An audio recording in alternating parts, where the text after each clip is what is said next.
আজকে আমার অবস্থা এতটাই খারাপ হয়ে গেছিলো মন্দিরে যে পুজো না দিয়েই ফেরত আসতে হলো। যাই হোক, সকলকে জানাই গুড মর্নিং। যখন আমি এই ভিডিওটা পোস্ট করব হয়তো তখন আর মর্নিং থাকবে না, দুপুর অথবা বিকেল অথবা সন্ধেও হয়ে যেতে পারে। সকালবেলা ঘুম থেকে উঠেই জানলার পাশে বসে যখন এই বৃষ্টি মুখর একটা সকাল দেখি, খুব ভালো হয়ে যায় মনটা। বৃষ্টির টুপটুপ আওয়াজ মনটাকে যেন ভালো করে দেয়। সকালটা খুব সুন্দরভাবে শুরু হলো। আজকে একটা বিশেষ দিন, আজকে বিপত্তারিণী পুজো, যার জন্য আমি সকাল সকাল উঠে স্নান সেরে নিয়েছি। আর স্নানের পরে আমি এই ভিটামিন সি সিরামটা ইউজ করি। আমি 1 মাস হলে ইউজ করছি, 2 থেকে 3 ফোঁটা লাগে।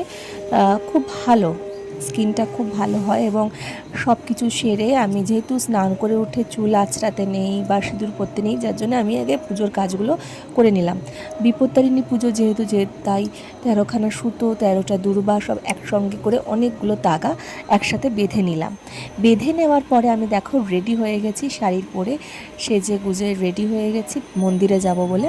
কেমন লাগছে আমাকে অবশ্যই জানিও কিন্তু। আর আমি যখন নতুন পুজো শুরু করেছিলাম বিপত্তারিণী, তখন কিন্তু আমি 13খানা ফল দিয়েই করেছিলাম। আর এখন আমি 5 রকম বা 7 রকম মিষ্টি ফল দিয়ে পুজো দিই।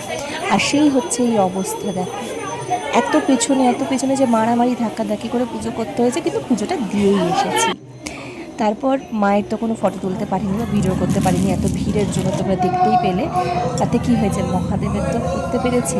মহাদেবকে প্রণাম করে তবেই আমি বাড়ি এসেছি এবং মাকেও প্রণাম। সকলের কেমন লাগলো আমার এই ছোট্ট ব্লগটা অবশ্যই কিন্তু কমেন্ট করে জানিও, পারলে একটা লাইক করে দিও। আর তোমাদের কাছে আমার মহেশ্বর এবং মায়ের ফটো দিলাম ছোট্ট করে, অনেক কষ্ট করে তুলেছি। যাই হোক, সকলে খুব ভালো থাকো, মা মঙ্গলময় তোমাদের মঙ্গল করুক। এখন আসি, তবে টাটা।